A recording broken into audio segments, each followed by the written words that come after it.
Qu'est-ce que tu nous as dit ce soir de fondamental? Alors ce soir, j'ai trouvé des habitants qui étaient un peu inquiets par rapport à leur tranquillité publique. Et le problème de la tranquillité publique, c'est que c'est un problème qui doit être traité en amont, en fait. Il y a plusieurs façons de traiter les infractions de masse, ce qu'on appelle la petite et moyenne délinquance, et ce que moi j'appelle la délinquance générale. C'est-à-dire les incivilités jusque, disons, Oui, au petit trafic de drogue, quoi. oui, c'est ça. Un petit On cambriolage, tout cherche, ça. Ouais. voilà, on cherche à minorer l'importance de l'infraction, mais en fait, c'est des infractions qui se répètent et qui pourrissent en fait la vie des habitants et qui les rendent eux-mêmes d'ailleurs agressifs, qui gênent le vivre ensemble. Donc tout cela n'est pas rédhibitoire. Il y a du savoir en matière de sécurité et ce savoir fait qu'on sait qu'en réalité, il faut travailler plus en amont de les infractions de masse qu'en réactif, c'est-à-dire sur l'aspect judiciaire. Il faut travailler plutôt sur la police administrative, c'est-à-dire la police qui prend des initiatives en amont.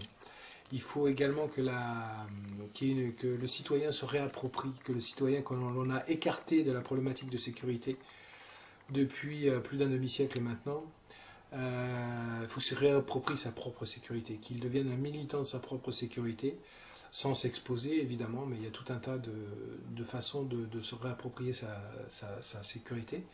Et enfin, il faut que la justice aussi, elle soit capable aujourd'hui d'absorber ces infractions, toutes ces infractions de masse, qu'aujourd'hui elle se révèle incapable dans son mode de fonctionnement d'absorber. Alors, les gens disent, quand on leur dit que le citoyen doit se réapproprier sa sécurité, ils disent, mais moi j'ai peur.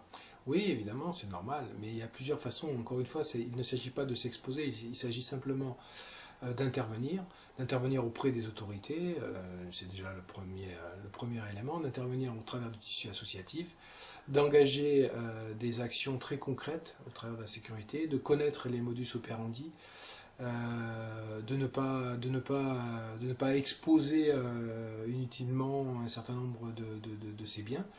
Enfin voilà, il y a tout un tas de pistes à explorer et de collaborer pleinement avec la police, mais avec une police différente, avec un îlotier moderne, avec un policier avec lequel on puisse discuter, avec un policier avec lequel on puisse échanger, établir des liens de confiance et qui lui-même sera en capacité d'apporter des solutions.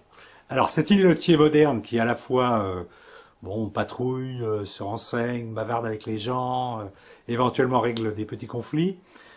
Aujourd'hui, en France, qui est-ce qui est chargé de le recruter, de le payer, de le mettre en place?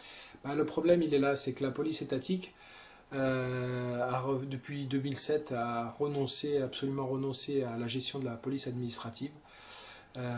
Et cette police administrative est actuellement en jachère. Alors certes, les polices municipales donc sont en capacité aujourd'hui de réaliser cette police administrative, sauf qu'il va falloir faire des péréquations en matière d'effectifs et de finances, puisque la police municipale a des coûts, et que ces coûts, il va falloir les supporter. Donc une petite ville comme Villejuif qui n'a pas beaucoup d'argent, elle peut se payer quelques policiers municipaux, mais il vaudrait mieux que ce soit la région, par exemple, qui les embauche. Oui, je vois pas, il va falloir faire des péréquations financières, il est absolument, effectivement, impératif qu'en termes de densité de police, on prenne en compte les polices municipales et la police nationale, et que si la police nationale est défaillante, on puisse donner la possibilité à Villejuif, comme d'autres communes dans la Peine, de se doter d'une police administrative. Et à ce moment-là, c'est pas forcément elle qui paie tout. Et c'est pas forcément elle qui paye tout, elle doit être aidée. C'est l'unité de la République. Très bien, merci beaucoup.